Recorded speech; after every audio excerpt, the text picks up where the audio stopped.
does that sound like that's a summary of what's going on with that? That's it. Can you all see the underwriting application? Yes, sir. Okay, that's 35 pages. That's what we're gonna have to complete to start the process here. I got that from Lewis Wolf, but since he's our broker, he's already involved in the process. We just needed to, okay, if this is how you want to proceed to even begin to get a quote. I'll make that motion. Second. Sounds like we've got a motion and a second. Any other questions? All those in favor, please say aye. Aye. Any opposed? Motion carries. Jessica, what about the next item? Okay, so as you all know, we've spoken both with the county officials as well as the city officials separately concerning compliance issues and our ongoing efforts to increase compliance.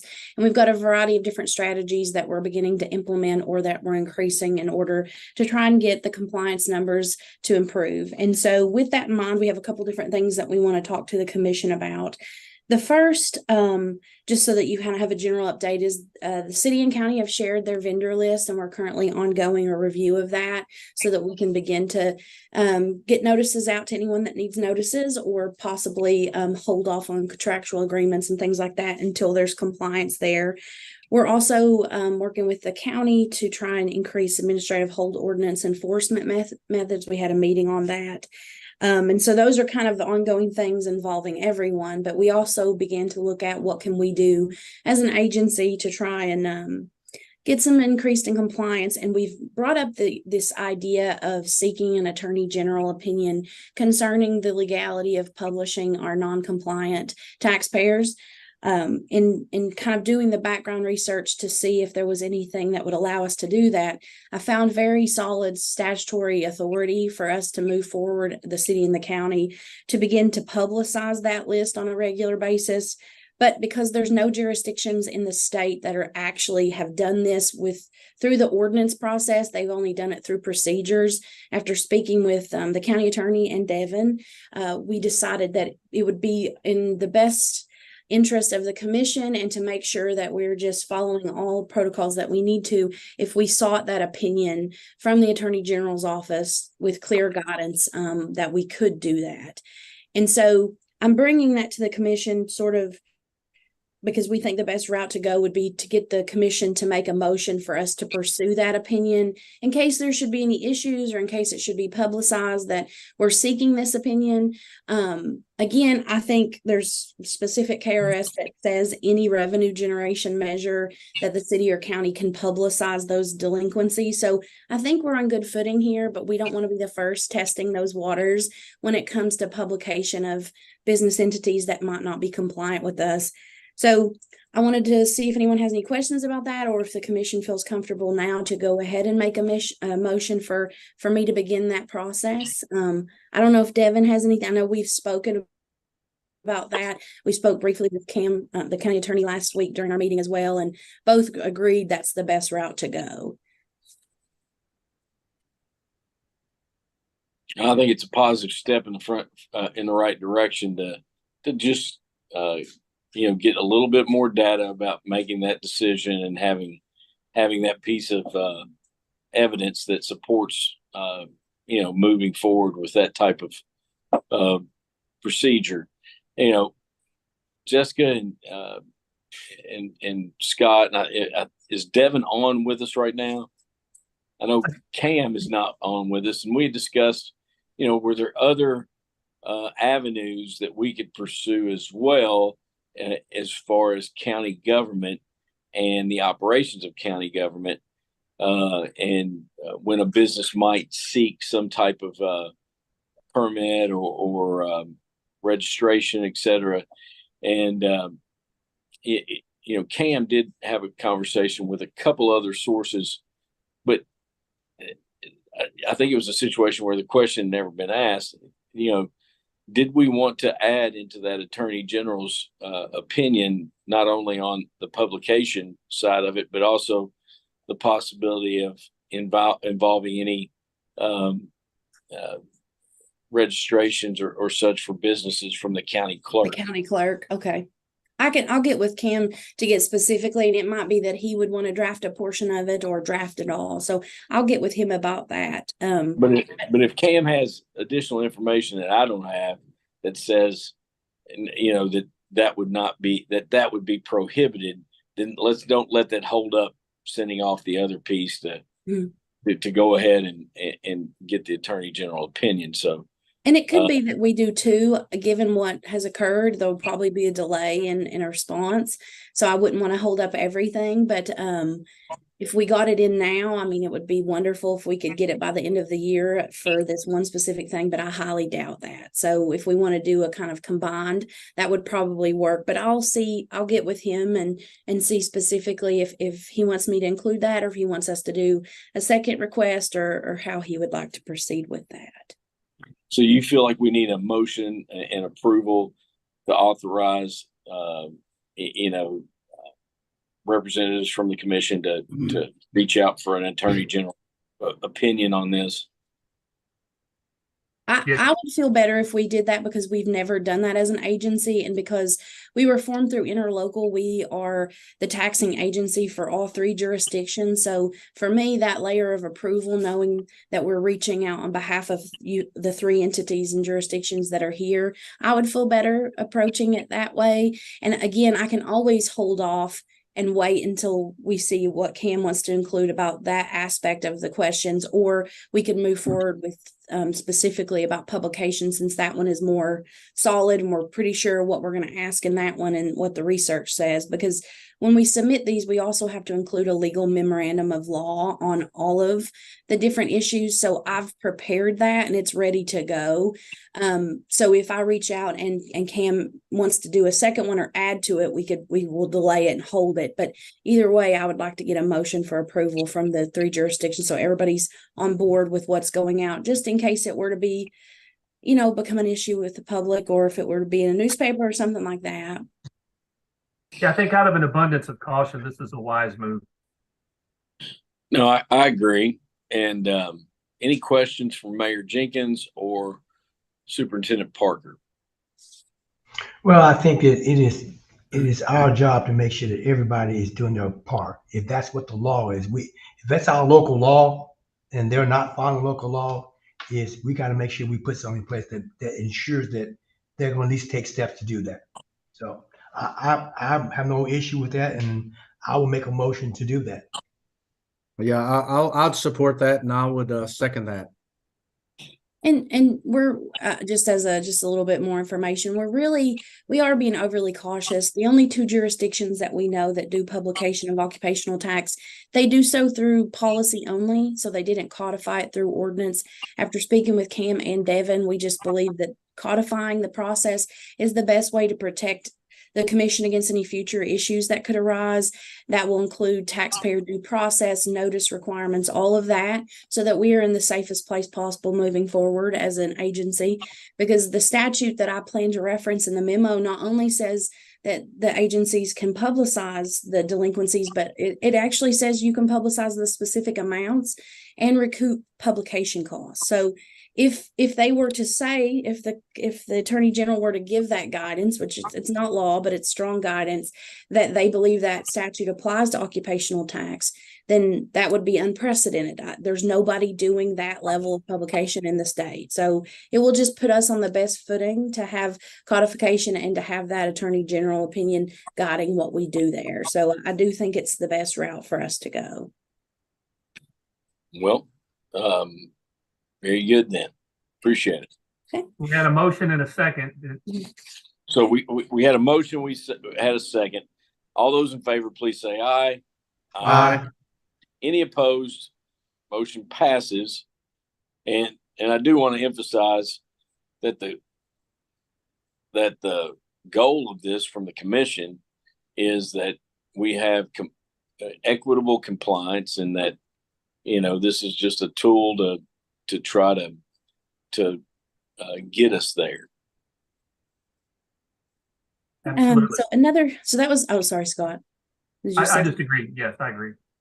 So that's that measure that we're wanting to take, and we'll begin taking steps to do that. The second that we wanted to bring forward that would require commission approval, as we've gone through our processes and procedures and looking at this specific tax year, one of the things that came up in conversation with staff about what could possibly help with compliance, and also as a bonus, create some administrative efficiencies for us in terms of notices and things like that we're going through for the current tax year, was the idea of the commission considering a period of, we're hesitant about the language, but it would be a penalty and interest period, a free period, a waiver period. Some people call it, Scott, what's the language? Some people say it's an amnesty period. Some people Safe harbor. Yeah, safe harbor period. So what that would look like if the commission did do that, you could limit it to one tax year. So if you limited it to 2022 only, then what that would do is, hopefully the goal would be that by waiving penalties and interest for that tax return year, more people would file and get their accounts up to date. Now, the data doesn't really support that that's typically what happens, but it can help some accounts to get current if the true reason they're not filing it are those penalties and interest. Other jurisdictions have done a period that applies for everything. So if you file any return for, now through the end of the year, for example, all penalties and interest will be waived in order to get those returns in, to get the accounts current. And of course, they would still have to pay their tax liability if they had any. So that's one of the tools that some jurisdictions use to increase compliance. And the bonus is that it also decreases the amount of notices and delinquencies that we are dealing with as a staff, because we don't have to send penalty and interest letters when things are filed late.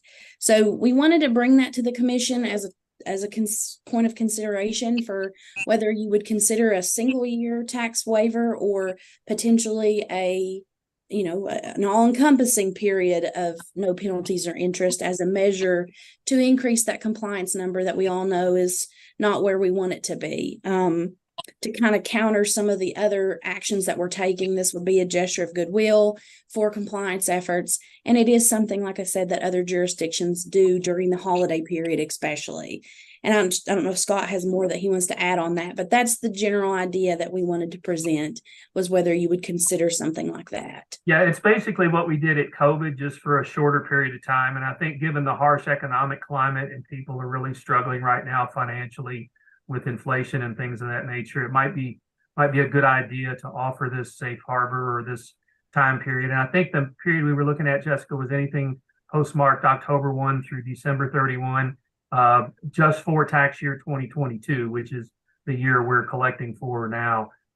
So that's what we'd be looking at. Basically, the fourth quarter of this year, we would not apply any penalties and interest on late filed returns.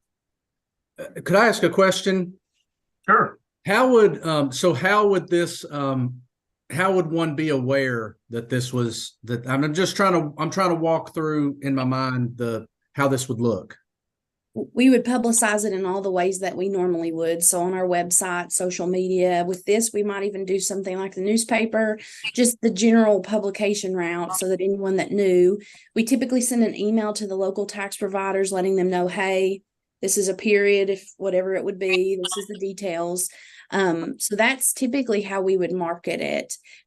Scott, I don't know if I forgot anything on that. Well, I also I have a good relationship with the CEO at the Kentucky Society of CPAs. So I typically send it to their media people, and they'll send it out to all CPAs throughout the state who are members of the society. So if any of those CPAs have clients doing business here, they would know as well.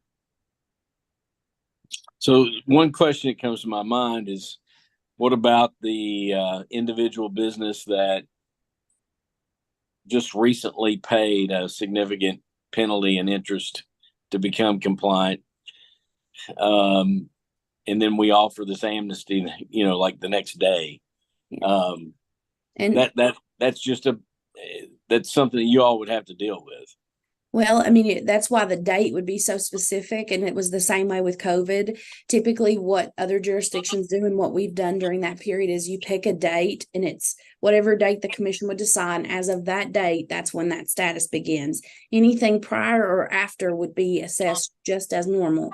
Or if the commission could obviously decide something different that would involve a refund process. But Scott, I'm not familiar with anyone doing that, but that's obviously an option if the No. commission decided to. I would be very hesitant to do that. Just Yeah. the logistical nightmare and Correct. It's typically just a date that would be picked, and from that day forward until the expiration at whatever time that it expires, those are the only returns received during that period that get this sort of courtesy that's being given, because we're not required by law to give that. I guess one wonder or question, or I don't know, this one thing I'm thinking about is like, I feel like there's some individuals that I think we're aware of that maybe would fit into this category, but there wasn't anything I heard from the ways that it would be communicated to where there's a direct communication with those individuals to say, hey, by the way, this is out there.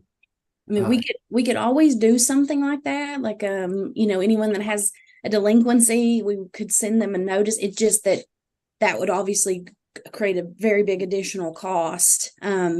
But we would try to communicate it in every way that we possibly could. We could even do targeted communications to the delinquencies that are like maybe the top 200 or the top, whatever parameters that we wanted to do, just knowing that would create a cost for printing and mailing and all of that. Yeah. Did you offer a pass through of those costs as part of it? I mean, I know that sounds minor and ticky-tacky, but you could send out, our records show that you qualify for this program we're offering, and then you kind of defray the costs associated with the administrative burden and any resources printed as part of the offer, essentially. I mean, like I said, I know that sounds dumb, but at least you're recovering some of that cost. We certainly could. I mean, obviously we've not done that, but we certainly could. Like I said,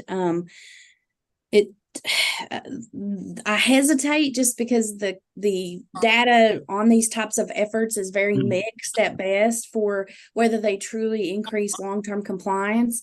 But I will be honest, the administrative efficiency that it would create for staff we thought it was worth asking and bringing this up. Scott, I don't know. I know you have more of the data about the efficiencies of amnesty programs, but.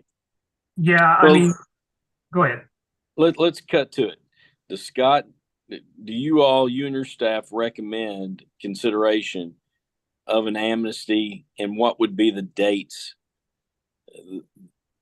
that we would look at as parameters for a penalty and interest amnesty period for someone filing to become compliant?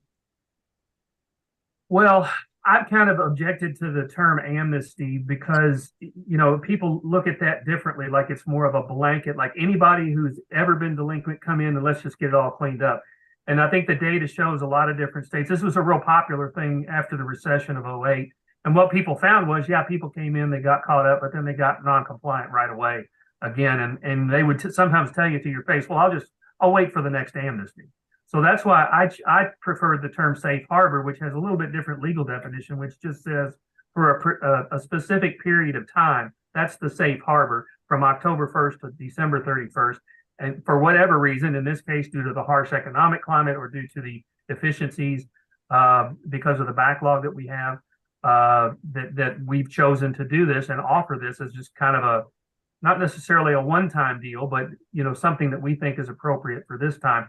And again, I go back to what we did in COVID. That was an extraordinary circumstance, and we just applied it to that particular period. So that's kind of my take on it. I mean, this is not going to have the desired long-term effects of people getting compliant and then they'll stay compliant moving forward. If they're not going to. And as we know from some of the discussions we've had, the non-compliance is largely people not filing. It's not that they don't that they owe us money. We do have people obviously that owe money, but it's largely people that just won't file, and that's because they know they're going to owe us money and they don't want to pay it. So I don't know that an amnesty is going to bring a lot of them in. But I think in my mind, I see this as perhaps just one more thing for us to point at to say, look, what more were we supposed to do? We've done everything we can to get you to be compliant, and help me understand what more we could have done for you. So yeah, absolutely. And I agree. I totally agree. I mean, if that's truly what's keeping people from filing their most current return, because if obviously the commission can limit it to just 2022, Well, we remove that barrier, and maybe that will increase our numbers of compliant accounts. It's worth, it's worth it to me, just looking at the cost benefit to see if it could help. So could we call it a penalty and interest waiver window Yeah, sure. instead of amnesty? Yeah. And it would be for a defined period of time, and it could be for a defined tax year of just 2022. Well, what's your all's recommendation on that piece? Because I did hear there was the thought about it's just one tax year, or that it could be. I don't care. I don't have a perspective. I just wanted to hear yours. Our recommendation was the period would be October 1st through December 31st of this year, but just limited to tax year 2022. So somebody couldn't bring in their 21 and 19 and 18. It would just be 2022. Okay. I would support and could even make a motion to pursue that end. Second. Any other questions? So is that motion to call it a penalty and interest waiver window for that, for that time period? Is that correct, Billy? If that that sounds like that was agreeable to Scott, so that is correct. Yeah, I like the waiver window. I like that. And for 2022 only. 2022 only. That is correct. Yeah. All right. So with that said, all those in favor? Aye. Any opposed? Motion passes unanimously.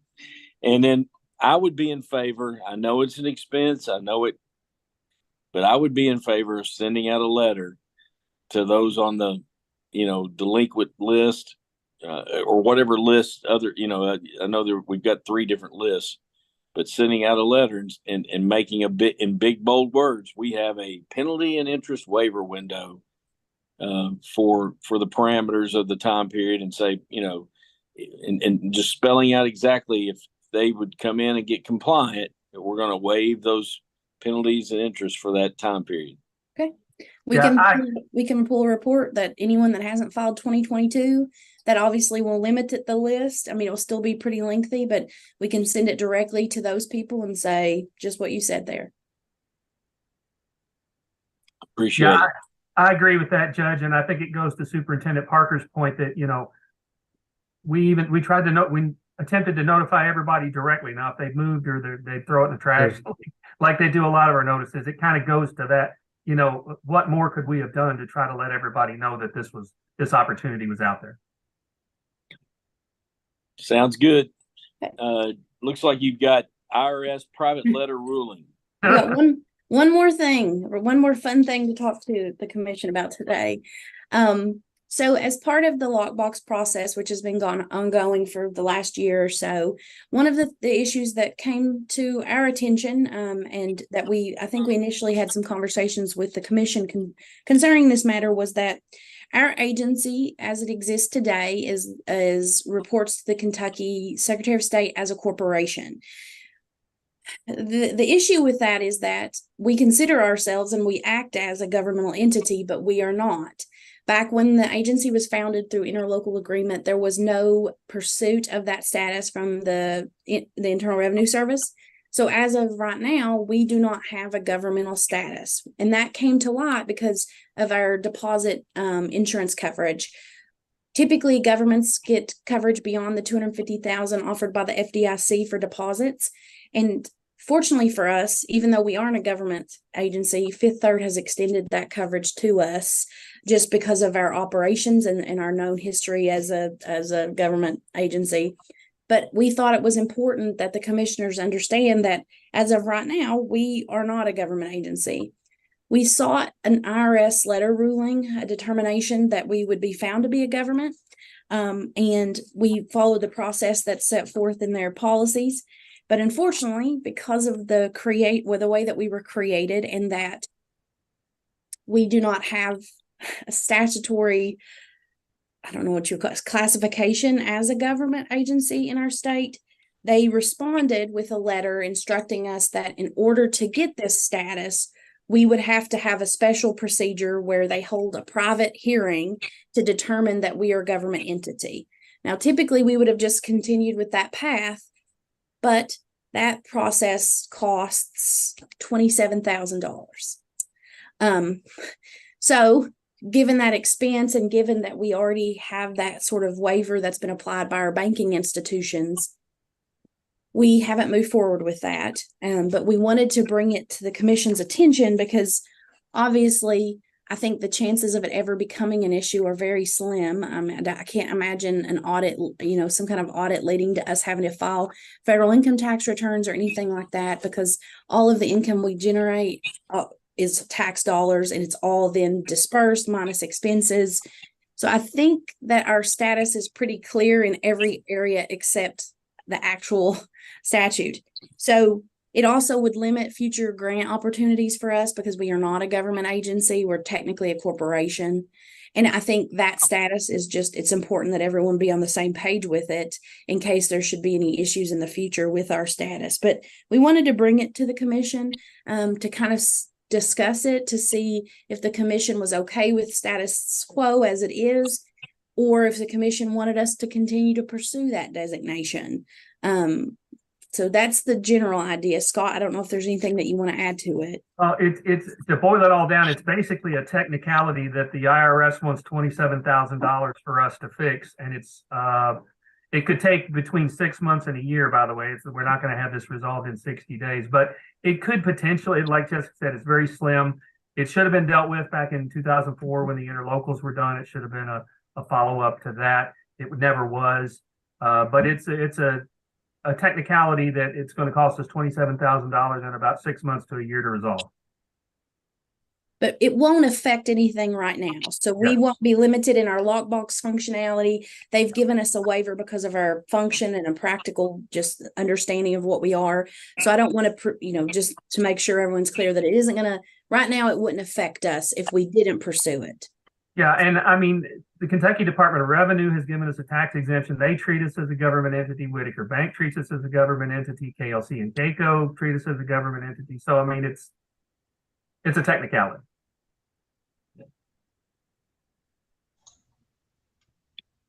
So the government wants us to pay $27,000 to be in a club. Is that what we're talking about? Internal Revenue Service specifically, yes. Essentially. And the only reason it really matters is just that, and again, I don't think this would ever happen. I tried to find an incident of it and I couldn't, but technically, because we are a corporation, there could be a request that we file returns since our formation. Again, all of our income is exempt, so I don't think that would occur, but it technically could occur under the Internal Revenue Code. But that's really, essentially, they want us to pay to be a government. Yeah. Yeah. We have, like Parks and Rec, special governmental entity. Mm-hmm. I just, that blows my mind. We have to give the IRS $27,000. And it would be interesting. Scott and I had this conversation of whether or not all of these joint agencies have pursued that, because I would highly doubt any of them have. They probably have nonprofit status. A lot of them will. That's an easy process to follow. But I wonder if all of those government agencies have pursued that status. Yeah, if they formed as a 501c3, that's a lot easier, a lighter lift, not as heavy a lift as this, without the big price tag. But 501c3 requires annual filings typically of some variety. The governmental status basically is a blanket exemption for that. And so it is sort of their most, I guess their largest exemption, but it just seems, I'll be honest, I don't think it's necessary. I am surprised that it didn't happen back when we were formed just to get the government status, but I can't imagine it being justified. That's my opinion. I don't know if I should say that, but that's my opinion.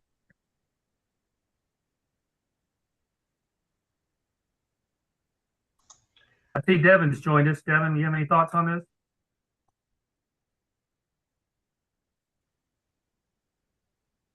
Oh, I think maybe she stepped away.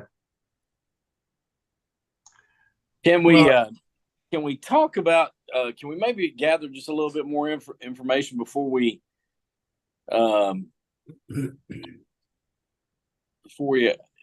decide to spend 27,000?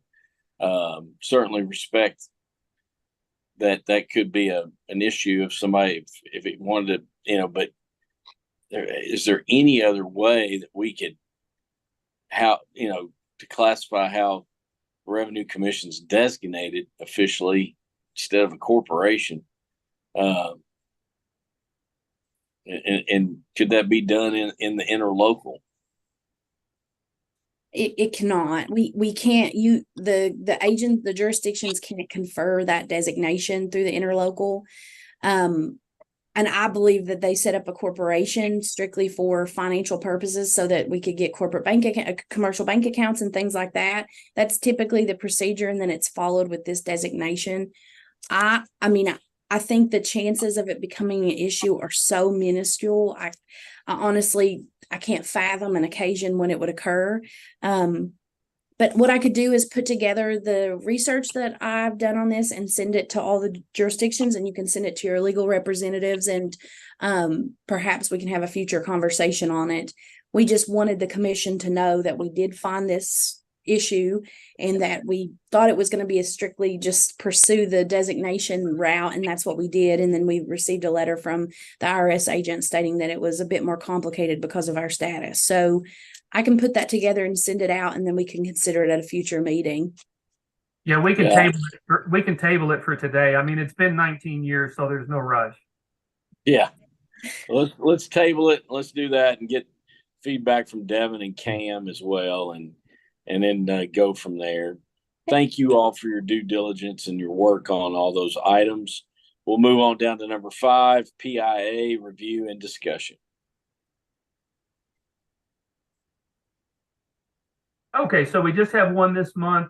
This is a denial. It's a request for $75 in penalties.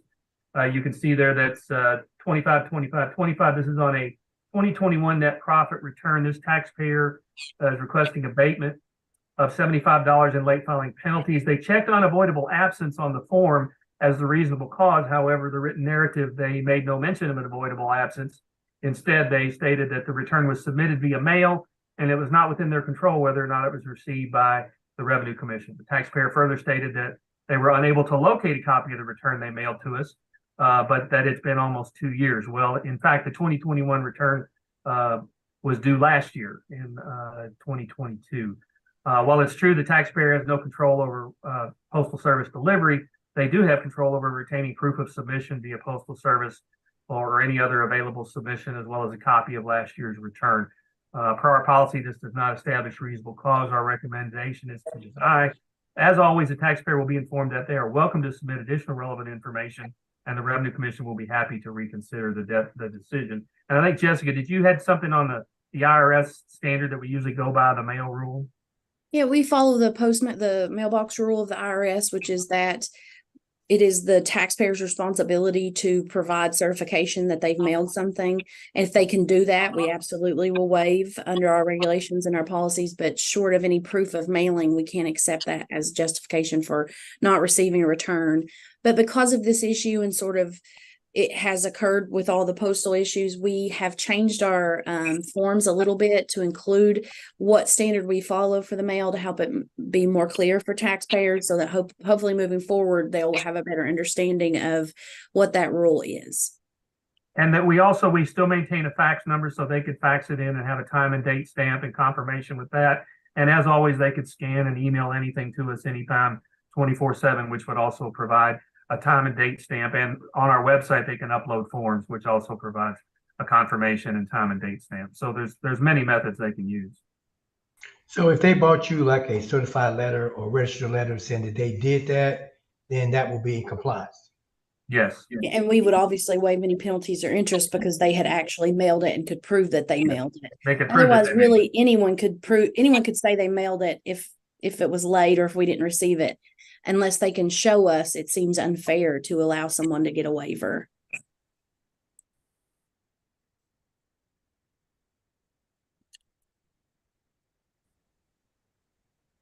Any other questions or comments? Would there be a motion? Motion made. I'll second that motion to accept the recommendation of the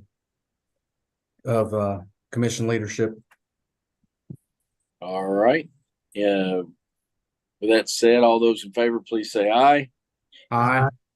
Any opposed? Motion passes. We'll go to number 6. Okay, so we have two Courson quotes here. One of them, this is within my $2,500 threshold. Actually, they're right outside my door doing this work right now. So we've already done this. We're installing what's called a hold-up button. It's the I always called it a panic button, but that's hold-up button is a better word. If we had an issue, someone was out here with a firearm or something, or active shooter situation, we just push the button and leave. We don't have to call 911. So we're installing one of those. They're also making some adjustments. We've had some issues. They've been out a couple times with how our crash bars work on our doors in case of a power outage or a fire or something of that nature. So they're resolving all that. But there is also, this is why we're bringing it to you today. Bear with me here. There's one. There's another one here. Hang on just a second.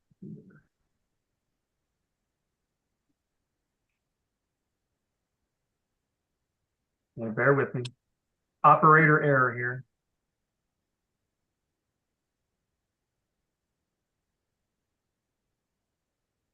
There we go. Okay, so this one is $5,155.66. What we're going to be doing here, and we've received approval from the water company to do this, is adding 2 cameras on the outside of the building that will point both directions towards our lockbox. The auditors, when they were in, thought the drop box was a great idea, but thought that we should have cameras on those in case anybody tried to damage it or tamper with it in some way. There are 2 cameras that the water company has, but they're quite old and they're pretty far away. So they looked at those and said, no, it doesn't really cover that. So this is the quote for adding those. We already have cameras inside. This would just be 2 additional cameras outside. This is the quote for that. So I would need approval on this. And then the other piece of it is the, go back here.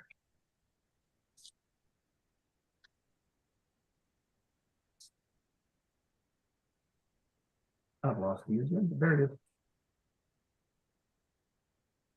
What I would like to do, and we've done this a couple of times before, once when we did the mini split, the little air conditioner in the server room, and when we had we got a late quote on the additional $5,000 or $6,000, $7,000 premium on our cybersecurity quote, to do a special in addition to the normal once a month expense deposit, to do an additional. The total of those 2 invoices is $6,697.42.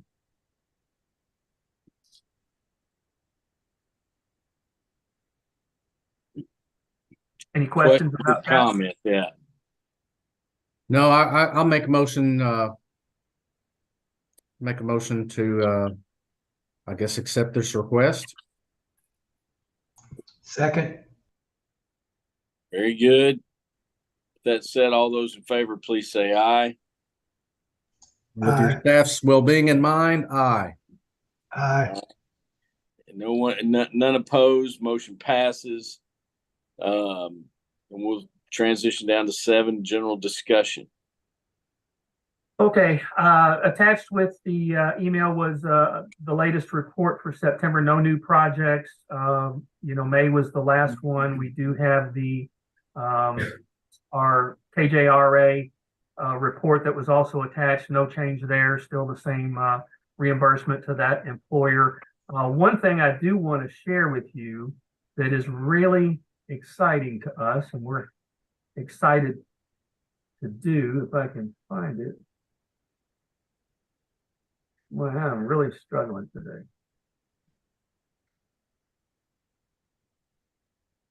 Okay, let's try this. There it is. Okay. So we have added Google Translate to our website. I don't know if you're familiar with this or not, but it's right up here in the corner. And what you can do is select which language you're in. So I am, and when I select this, watch over here in this upper left-hand corner. Let's do Arabic.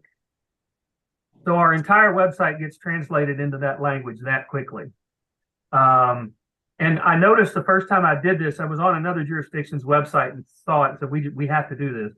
But if you're using Google Chrome, it populates over here with this. And I like this better if you can, because I'm thinking, well, why is it in two places? This is why. You can see all the languages.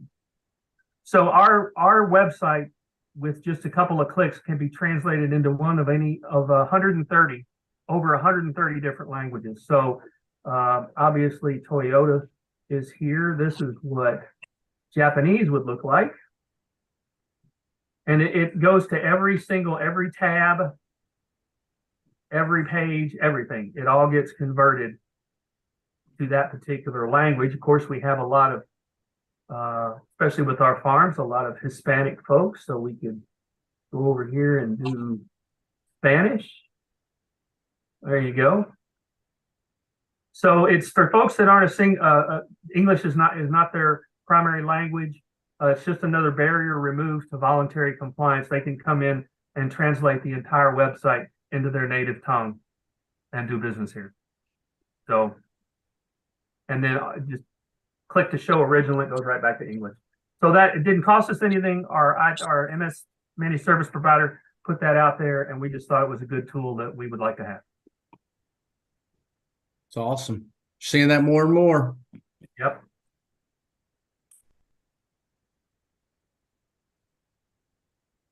Let's go back to general discussion here.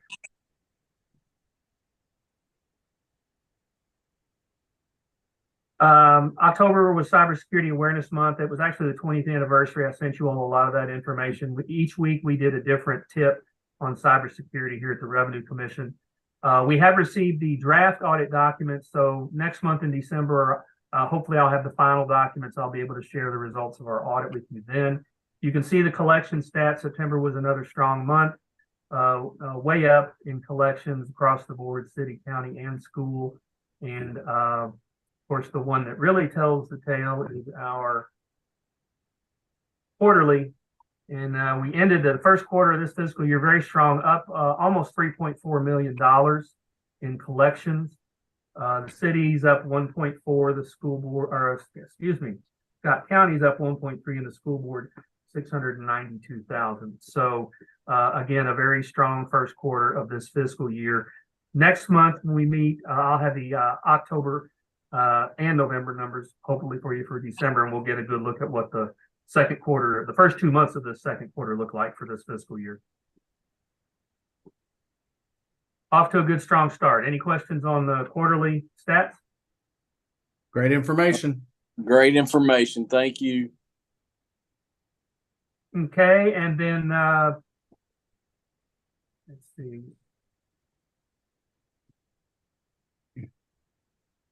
Go back to this. So here's our new and closed accounts. As of the end of September, we're already 1129. We are going to easily beat last year's 1199. In fact, we probably already have. So we're way up there, pretty close to where we were, a little bit over on the closed accounts. But yeah, we're going to break that 1199 from last year pretty handily this year in terms of new accounts open. So, any other questions on the general discussion item?